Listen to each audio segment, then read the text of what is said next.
Let's move to our last segment, Jeff.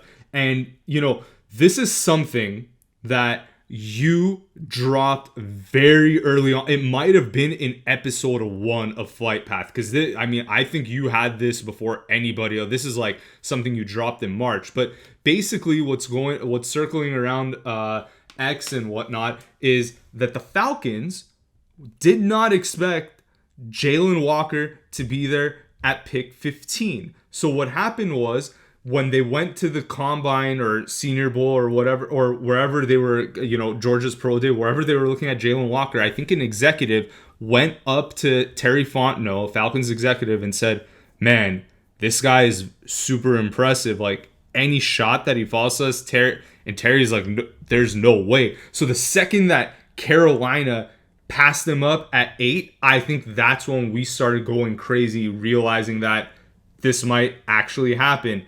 Jeff, could this also be like the Falcons were fully planning to go James Pierce at 15, but this is also just evidence why they were so aggressive in trading back up in the first round? The way that first round unfolded, right? The 49ers taking Mikael Williams, because that was a guy that the Falcons were not going to take JPJ at 15 if Mikael was still on the board.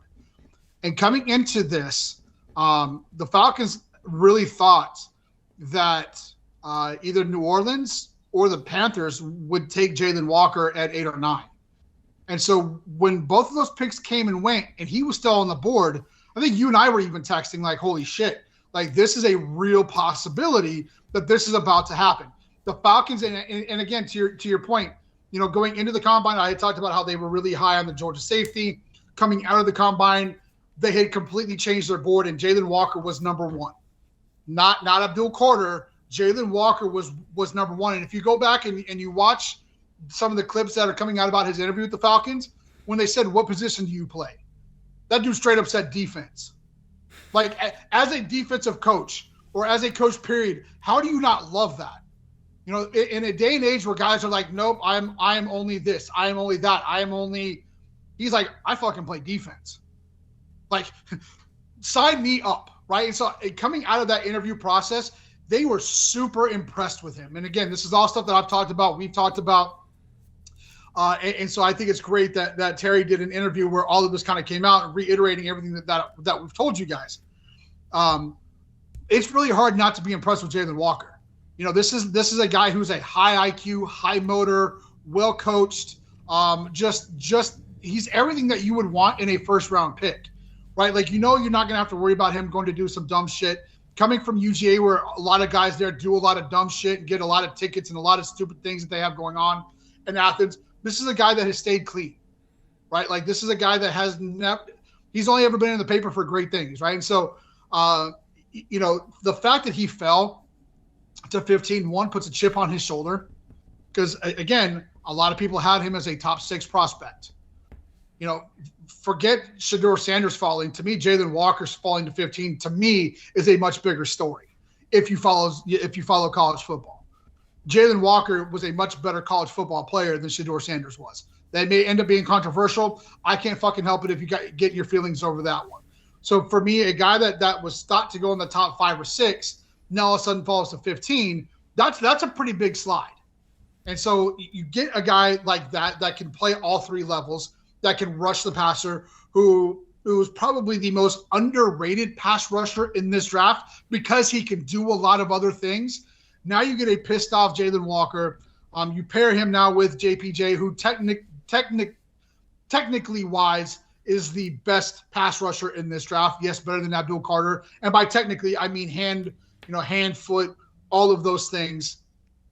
Probably the most polished, and not saying that he's elite, but coming out of college was the most polished pass rusher in this draft. Now you get both these guys. You have a guy like Ali that will coach them up. You have a guy like Ulbrich who will use their strengths to hide each other's weaknesses. It just, to me, everything fell right for the first time, and who knows how long when it comes to this franchise.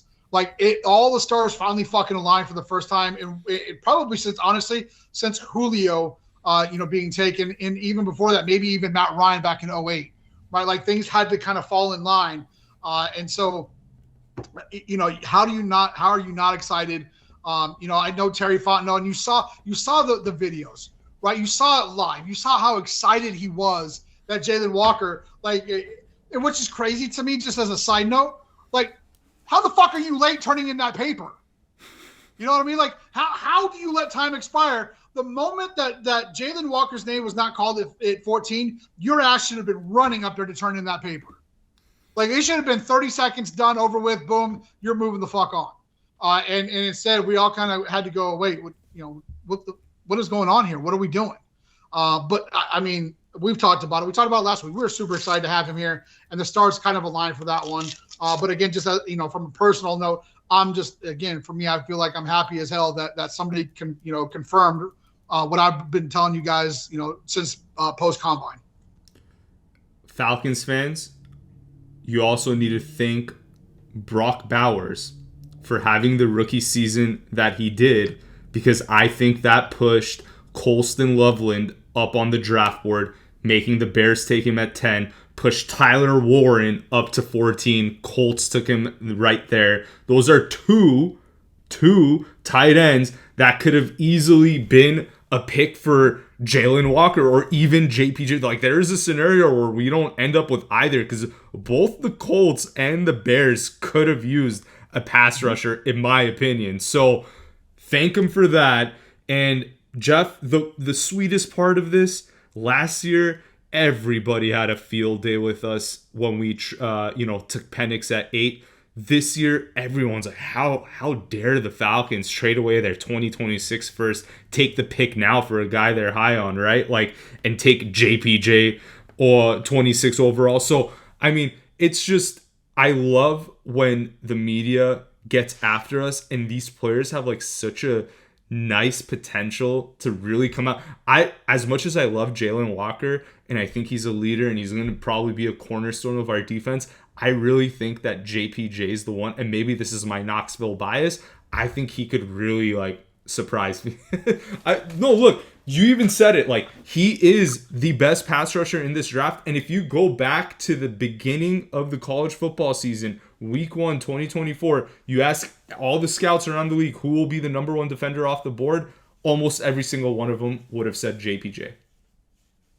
Yeah, agreed. Abdul Carter was a guy that, and I don't think people, again, if you don't pay attention to college football, you may not know that Abdul Carter was a middle linebacker for most of his career at Penn State. It was one of those where Tom Allen, the then Penn State defensive coordinator, came in and took a look and was like, that dude's playing out of position here, right? So, he's still learning how to be a defensive end, and JPJ was not. That's a guy that has played defensive end his entire life and a pass rusher his entire life, was one of the best ones coming out of high school. And so, when you look at this, the Falcons are in a really good spot, and there's going to be a lot of people that have to eat a lot of crow next year. That were really, oh my God, how dare they waste a pick on this kid? No, you took him a year early. So, I'm excited to have him. I'm excited to have both of them. And I think it may not pay off this year, and we've talked about it, kind of temper those expectations. But I think 3-4 years down the road, we're going to be in a really good spot with those two guys. Absolutely. And, I want Falcons fans to go back and look at the Defensive Rookie of the Year from 1980. And I want you guys to, think about that history repeating itself in 2025. Jeff, we had 2 defensive rookies that year split the Defensive Rookie of the Year award. So I hope that happens with Walker and Pierce. That would be fantastic. Our defense needs to be they've needed this talent infusion for a long time. So the fact that not only we landed JPJ and Jaylen Walker, but Jeff, even in rounds 3 and 4, I mean, there's a lot of articles going around that we're expecting the top 4 defensive picks to have significant playing time in 2025. And yeah, our defense wasn't the best, so like maybe that's not saying much, but people are bullish on them too. Billy Bowman's showing out. Xavier Watts is working with his idol, Jesse Bates. Like, there's so much going right with the Falcons right now on defense, and we'll be the first ones to call these guys to carpet if we don't agree with the move. But I mean, this offseason, this draft, they've really have hit it out of the park. Oh yeah, there's no doubt about that one. No, absolutely no doubt. It. I think everybody should be excited, and so again, it's probably not going to be this year, but I think there's reason to be excited here in Atlanta. Yep.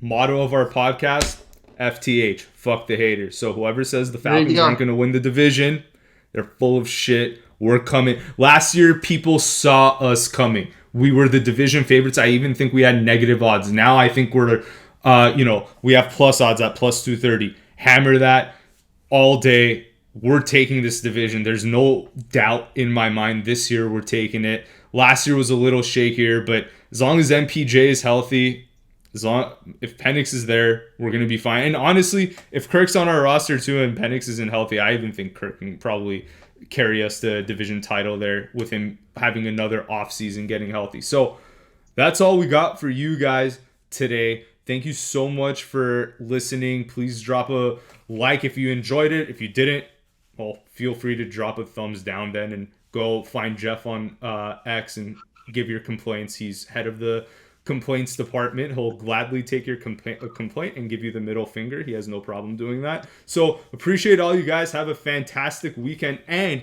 if there's ever a segment that you guys want us to hit, just feel free to, on X to reach out to me or Jeff, and we'll maybe feature your segment on the next episode of Flight Path. Till then, have a great weekend, and thank you again for listening.